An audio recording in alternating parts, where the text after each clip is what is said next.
It's not only about the bragging rights, it's about representation, prowess, flexibility, and adequate information for a solution-focused initiative. We crowned a champion in the third edition of the Speak and Solve initiative, SASI. It was a tough challenge, but an ultimate winner emerged. Taking the trophy, which has been in the custody of the Harare Institute of Technology, the Lupane State University held the cup for the first time, marking themselves as the team to beat in the fourth edition of the SASI Debate. They fought a good fight. Will they follow in the footsteps of their predecessors and be the winners this year? Do they have what it takes to take it home yet again?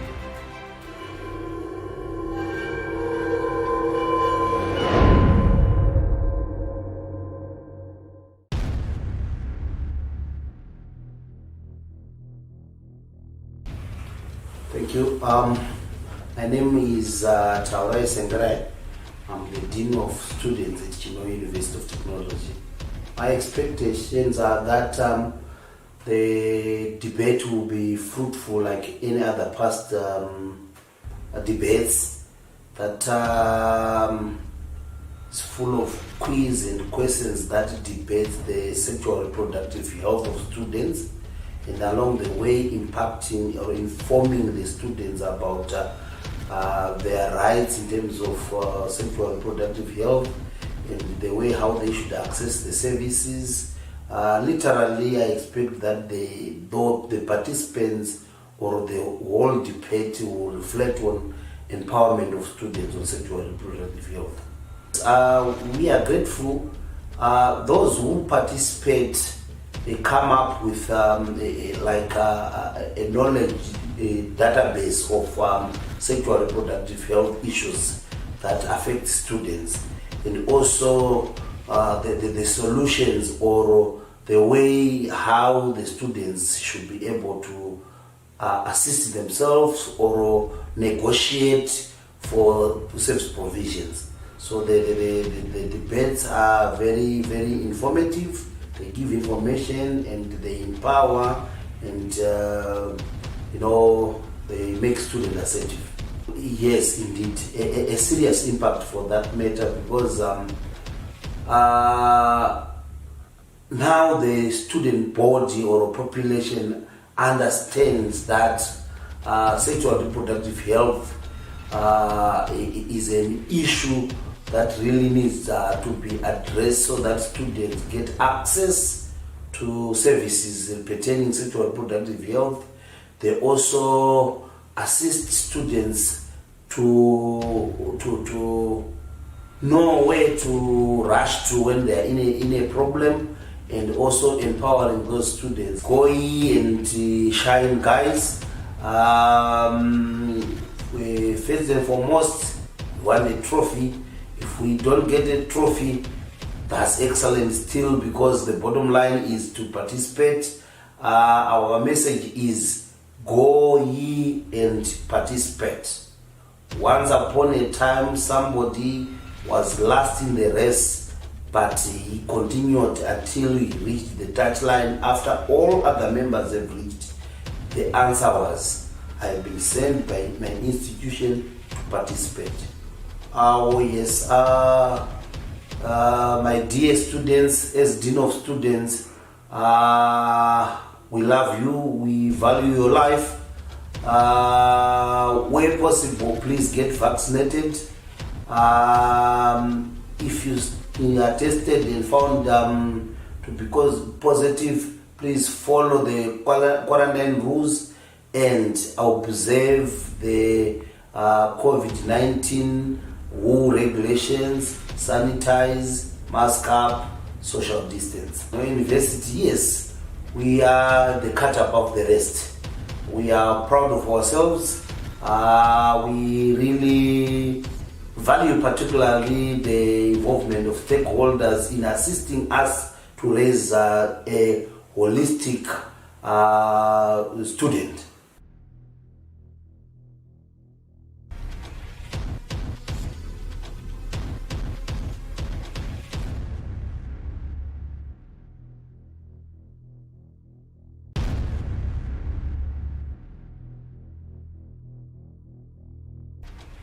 Hi guys, my name is Chinhoyi University from Lupane State University.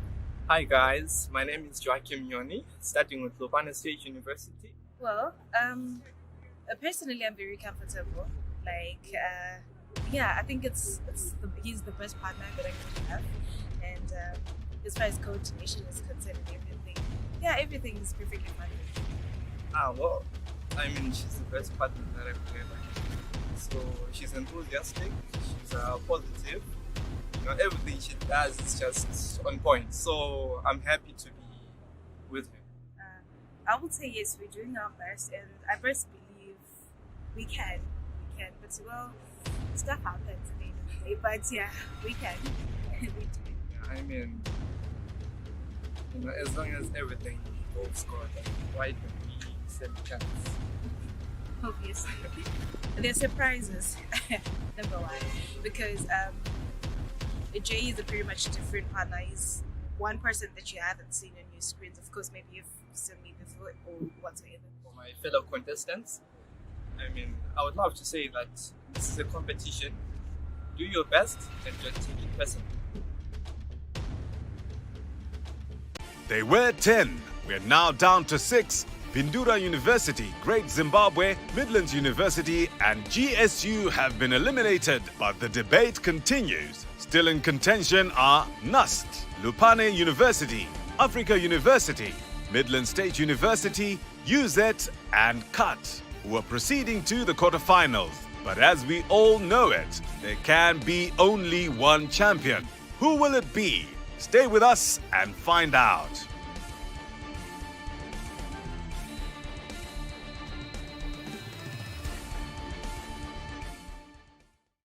We hope that you've been enjoying today as much as we have. Of course, we are on to the last pair in this round. And after this round, we lose 2 more universities. Remember, we lost 4 yesterday.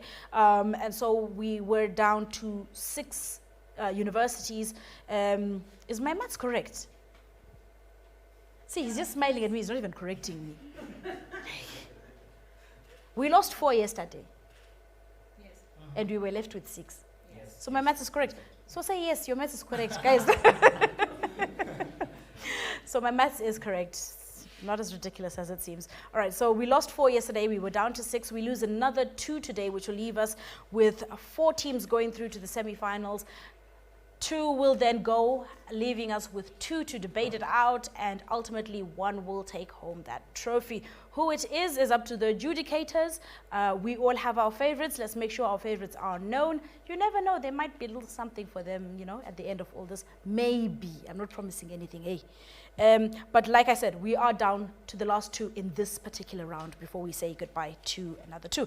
We have Chinhoyi University of Technology versus Lupane. All right, guys, if you were no longer in the competition, I'm not saying you're not. I don't have inside information. I'm just asking. If you were not, who would you like to see take the trophy home? Well, I would love to see University of Zimbabwe. Why? Well, they have quite the energy and preparedness.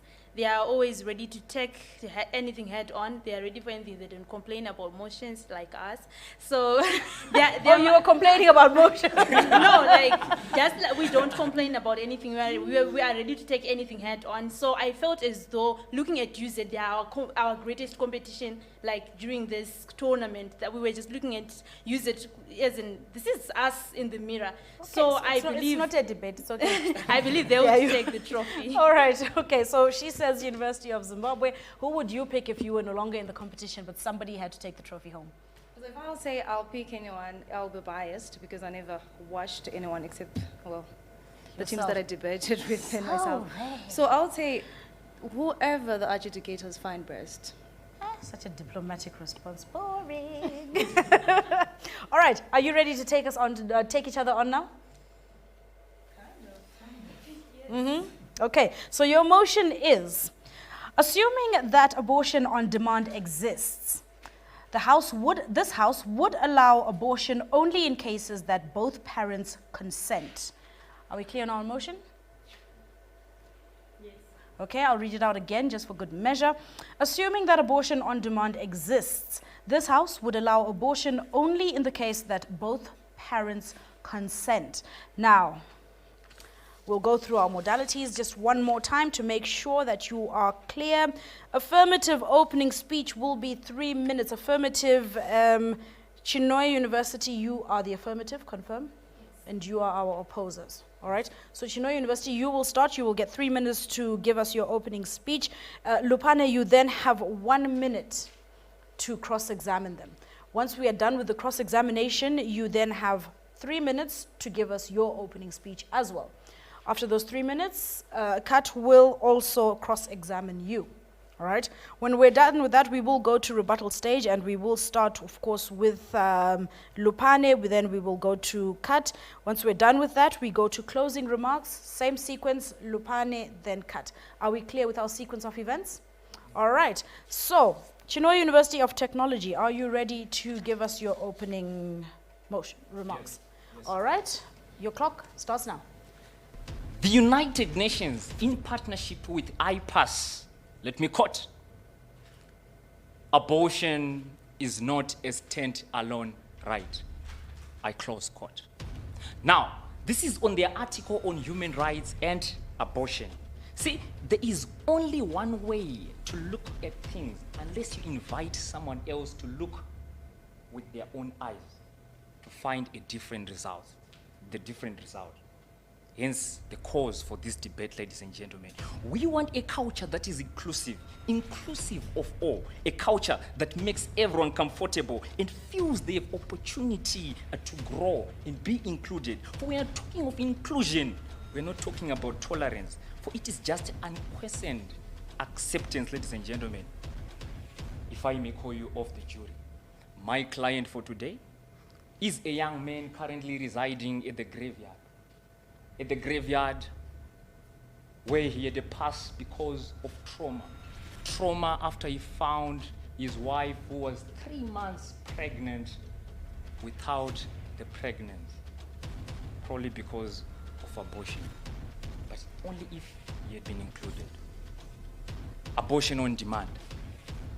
We chose to define it as a model that is designed to facilitate safe abortion to someone who needs it as safely and as quickly as possible. Someone who needs it, ladies and gentlemen. Our second client is now a husband to a wife who experiences episodes of mental illness.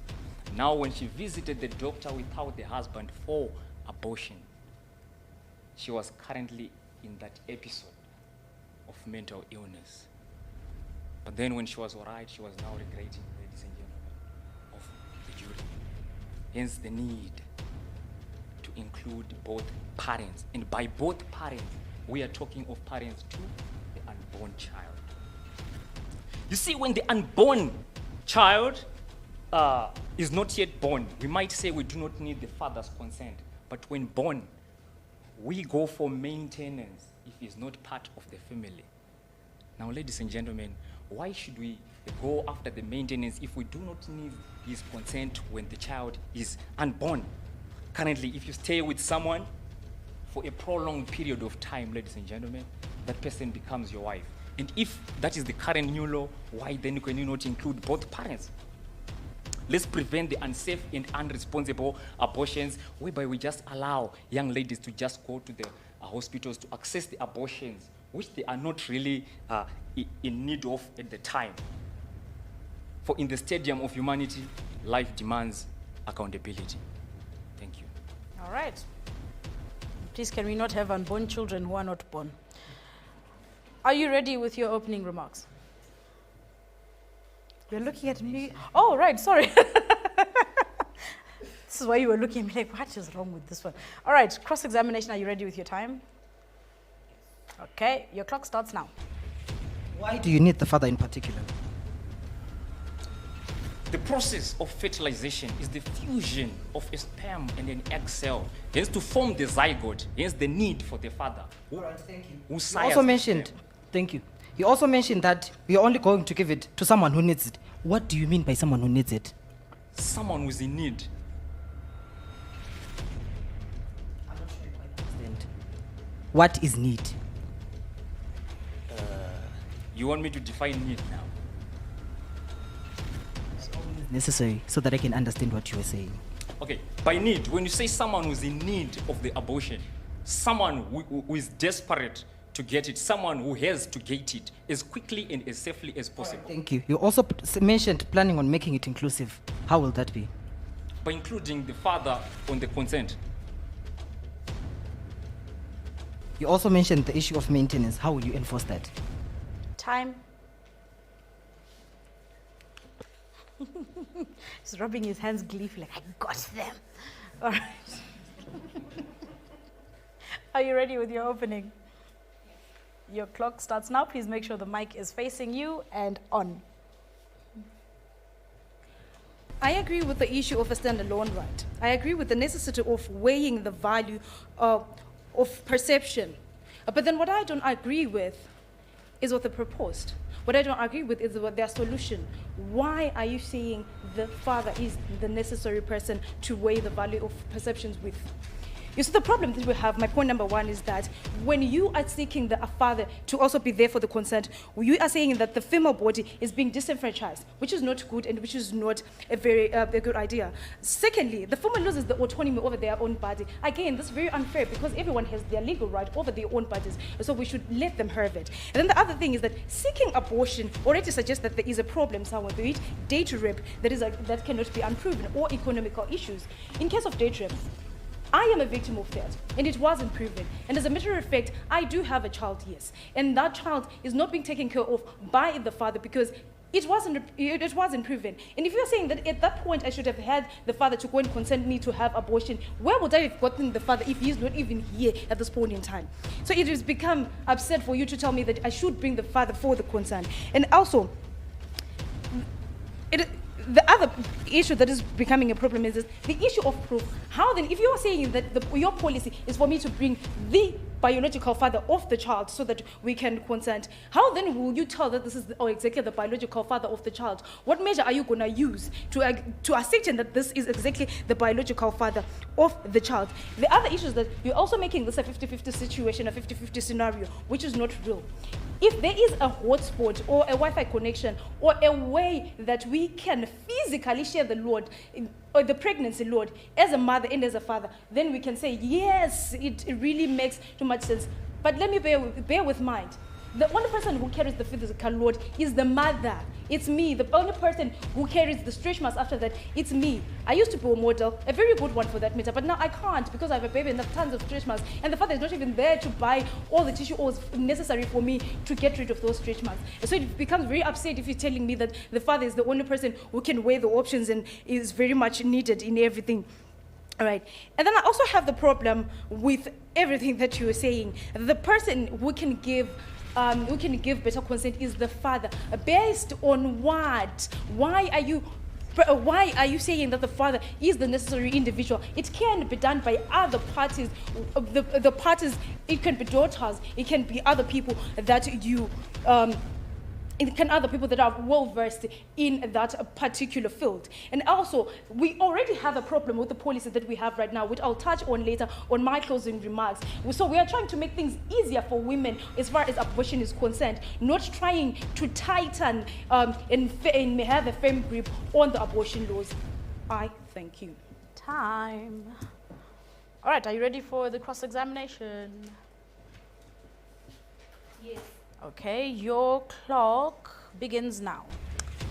Ms. Speaker, ma'am, please account for the fact that the United Nations initiative that values respect for human rights also includes the right for men to have children. The right for men to have children in the issue of abortion and giving a consent. In this instance, ma'am, we're talking about the consent of the father. The right of them to have children has got literally nothing to do with this issue whatsoever at this point. Thank you. Please account also for the fact that abortion not being a standalone right, it also depends on other human rights, including the right to equality. Repeat your question. Please account for the fact that the right to abort also depends on the right to equality. I've no idea. Thank you. Time. Opposers, do you have your rebuttal ready? Yes. Okay. Your clock starts. Opposers. Are you the opposers? I'm sorry. It's okay. Can't wait mode indeed. Opposers, do you have your rebuttal ready? You don't seem very sure today. Yesterday you were firing. Today everything is worrying you. No, sorry. All right. Please remember to turn on your microphones. Make sure they're facing you. Opposers, your rebuttal time starts now. Panel, what we are saying is they did not propose a policy, which then points to a problem. He's also talking of husbands, which in reality, when it comes to abortion, they are mostly no husbands. They are usually boyfriends. Right. One of the reasons why people abort is when there is no guarantee or assurance of the upkeep of the baby. This encompasses, panel, financial, emotional, mental, psychological support that are very detrimental to the growth of the baby after it is born. They also mentioned the fact that in the case that the mother is, they have a case where the mother was mentally challenged, and after taking the right medication and she's now in a right state, she was regretting. What we are saying that, considering that the mother is not in the right mental state, why then do we need to infringe her right at that particular time, panel? We are speaking at that particular time. We are not speaking about the future, right? We are addressing the situation as it is now, not looking into the future. Right. We are infringing her rights by involving a male whom we have no assurance that they will be there during the trimesters of pregnancy and also in the upkeep of the baby. There is also the issue of death rape, as my partner mentioned. There is no evidence. Usually, there is no evidence as to whether the other one was raped, all in the name of love. How then are we going to justify? How then, as the proposition, going to justify the issue whereby someone someone is a victim of death rape? Right. Death rape leads to the infringement of human rights. Women are human and they have rights, the right to choose. This deprivation of human rights, the burden falls mainly on the girl child. When we are saying on the girl child, the motion clearly states that both parents, it does not state the age. So we are looking from the childbearing age, maybe when we're looking at girls, we're saying the age from 12. What we are saying, therefore, as we are depriving that particular child, that young girl, the chance to learn, the chance to go to school, the chance to prove herself in society. Right. So the biggest problem with this debate is how will they then identify who the real father is? They just mentioned the fact that the father has to be there. The father is supposed to be there. The father is concerned. But how do you then identify who the real father is, considering the fact that DNA when someone is pregnant is very expensive and is also harmful to the unborn baby? This they have failed to prove in their speech. Thank you. All right. We are done with that rebuttal. Team Affirmative, are you ready with your rebuttal? Yes. Now you're ready. Now is the right time. Okay, your clock starts now. Ladies and gentlemen, they have the audacity to come here and say that if we include men, if we promote equality, this would lead to the infringement of women's rights. Please understand something about our delegation. We are not for the infringement of women's rights, but what we are saying is that let's look to the future. The reason why we are introducing these things is because we want to fight for a better, healthier future, healthy in terms of sexual reproductive health, healthy in terms of mental health, ladies and gentlemen. That is why we are including these men. And by including them, we are not saying that they will take total responsibility even over the women's rights. No, we are saying that they will participate. We are promoting commitment, partnership in these situations, ladies and gentlemen. Now moving on, they came here and talked about date rape. Now this is a different situation. This is a different scenario. When it comes to rape, there is evidence that there was forced entrances. Therefore, this point is irrelevant to this debate session, ladies and gentlemen. Now moving on, we are also saying that they asked us a question: why is there need for a father to be there, or why is there need for somebody who participated in the act to be there when decision making in terms of abortion is made? Ladies and gentlemen, let us look at the circumstances around abortion. Post-abortal care. Now we are saying that post-abortal care should not be the sole responsibility of the woman. And moving on, we are saying that there is counseling, the issue of counseling as well, where we are saying that it is not only the women that go through the trauma of abortion, but even the men too get to go through the trauma of abortion. Hence, they also need counseling. Let us also look at another circumstance, consent, which is also our burden of proof. We are saying that is why both parents should consent, my noble audience. Now moving on, they also said that abortion is only done when there is trouble. Ladies and gentlemen, that is a lie. People who are married actually abort for reasons that, for family planning purposes, that would have gone wrong. It is not only about trouble. These people can abort if they've realized that they can no longer afford to cater for another child. Therefore, that point was also irrelevant in this debate. They talked about absenteeism of fathers. Ladies and gentlemen, with the most immediate organizations that we have, including social welfare and child welfare, we are trying to push for a model whereby we can do follow-ups. If someone pledged commitment in the future, then we're going to do follow-ups. Is the child being taken care of? Even more, ladies and gentlemen, we are not all about keeping the unborn child, but letting the men participate in the decision-making around abortion. Now, moving on, we're also saying that when we look at the new law of consent, it states that if you stay together for a long time, that means you are now considered husband and wife, and therefore the issue of shared responsibility. Let us also look at gender-based violence. Women are now threatening men using this right, ladies and gentlemen. Hence, the need to put a delimitation model whereby we say that men should be available. With this, I rest my case. All right, thank you. With 2 seconds to spare. Opposers, your closing remarks, are you ready? Your 2 minutes starts now. 2 minutes starts now. Okay, second speaker, the first thing that I wanted to say is that 3/4 of your argument were based on new points, which by my courtesy I'll try and address.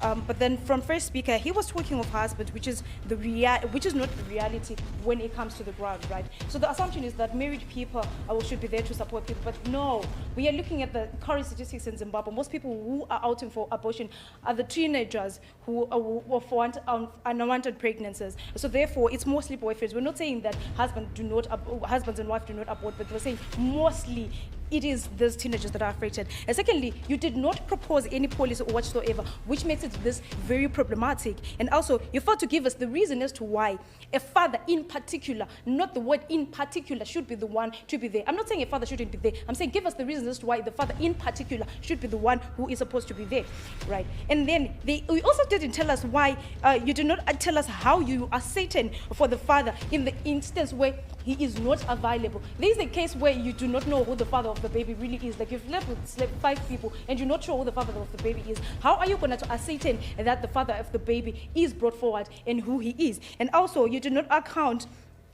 for the cases of, actually, you talk about promoting equality and the right and the rights of the world. We get that. We are not against promoting equality. We're just saying, in as much as you are trying to promote equality, we should also look at the fact that this policy is also infringing, because in the event that the father of the child is not close enough, or in the event that I do not know who the father of the child is, it becomes problematic for me to have abortion, because you need him to consent, because that's what the law says. And now that he is not available, it then becomes problematic. So I'm saying, yes, it might be promoting partnership for those who are married, but it's also infringing for us young girls who would have had unwanted pregnancies. So that's where the problem is. And also, you have the unproven rate of all the cases.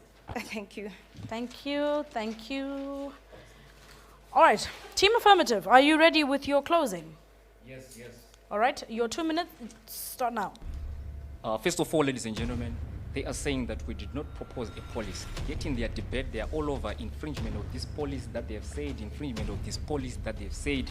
So I don't know what they're debating to if we do not have a policy. And then second of all, ladies and gentlemen, they mentioned teenagers in their debate.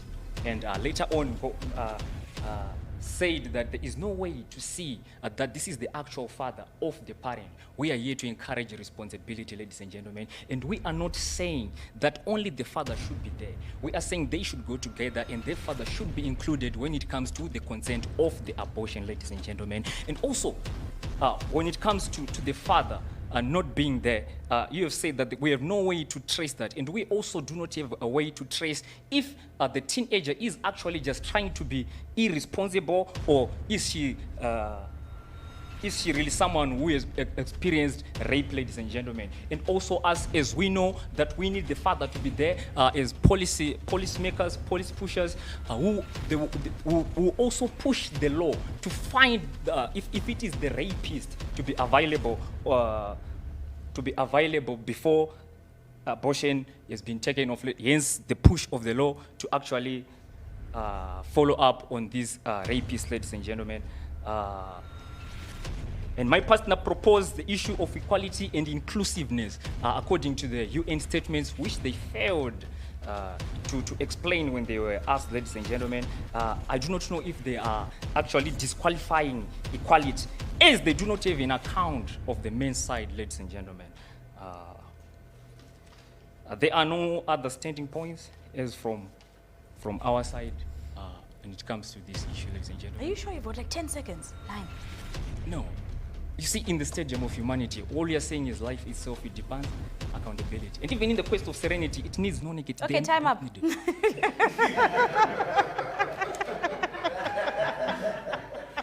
I shouldn't have asked. I regret. Well done, nice comeback. All right, so we have come to the end of this particular stage, and after this, sadly, we do have to say goodbye to 2 more universities. And from then on, we come back with 4 who are then in the semi-final stage. Who will make it to the next round? Who do you want to see? Who has to say goodbye? Stay tuned and find out if you're right.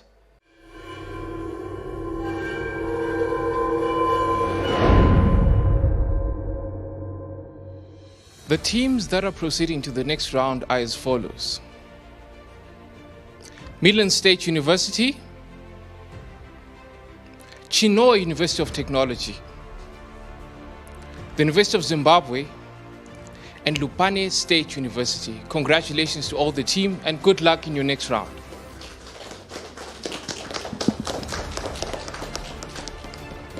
All right, so we are finally at semi-final stage, and sadly we've had to say goodbye to the National University of Science and Technology and Lupane State University.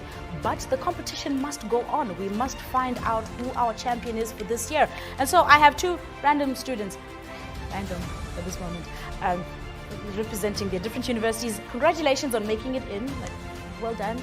Well done, and I'm using you as an opportunity to shuffle my... All right, so they're going to help me pick which teams go up against who now in the semi-final stage. And as you can see, I'm thoroughly shaking it.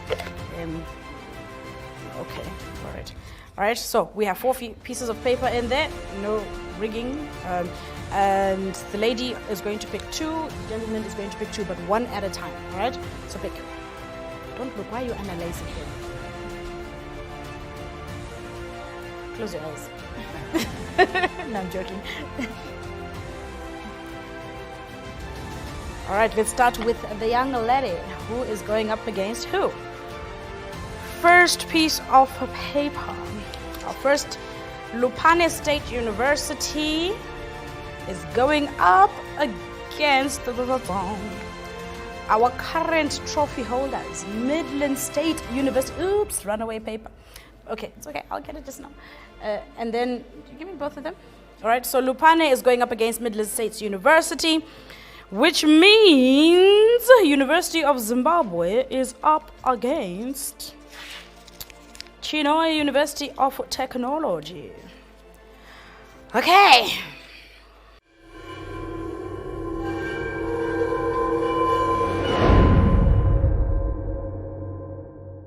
Welcome to the Condomized Desk. And we need to understand the background behind the SASI debates and also the idea behind these exciting conversations that we're having. So respect from Sewa to Zia. Thank you for joining us. Thank you, Nikki. But want to find out, this is your fourth edition, the fourth edition of the SASI debates. And what is the main objective and what do you aim to achieve from these interesting conversations? Okay, Nikki, with SASI Debate competition, as you have said, that is the fourth edition.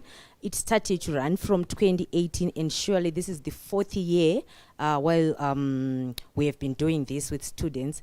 It is a way of engaging university students, or in fact, I can say tertiary students, with the aim of using them as an instrument of distributing important information to their peers as well as other youths out there. As you can see, our competitions, usually we stream them live on social media platforms. Basically, the use of social media is the new normal these days. Youths are no longer aligned to print media than social media. So that's why we really usually stream our programs on social media. And also, with this Speak and Solve initiative, that is the SASI Debate competition, most of our partners, they are really interested in youth empowerment and youth emancipation. So that's why we really engage youth in colleges and as well as youth in other tertiary institutions. So it is very relevant to our day-to-day situations. As you can see, most of the motions which are part of the competitions, they are tackling current situations and current issues. That's what they are. That's what is being discussed in these in these discussions or in this competition. It also works as a platform of conscientizing the community as in terms of what is really happening or on current affairs. Thank you, Nick. I think that what you've managed to do is you have incorporated all the provinces and most of the tertiary institutions, and ultimately we've got a wholesome approach, but also a very, very, very interesting understanding of what these debates are all about. And so well done to Sewa for that, and thank you for joining us. Thank you, Nikki. Live from the Condomized Desk, we'll continue to talk about the SASI debates, and please stay tuned.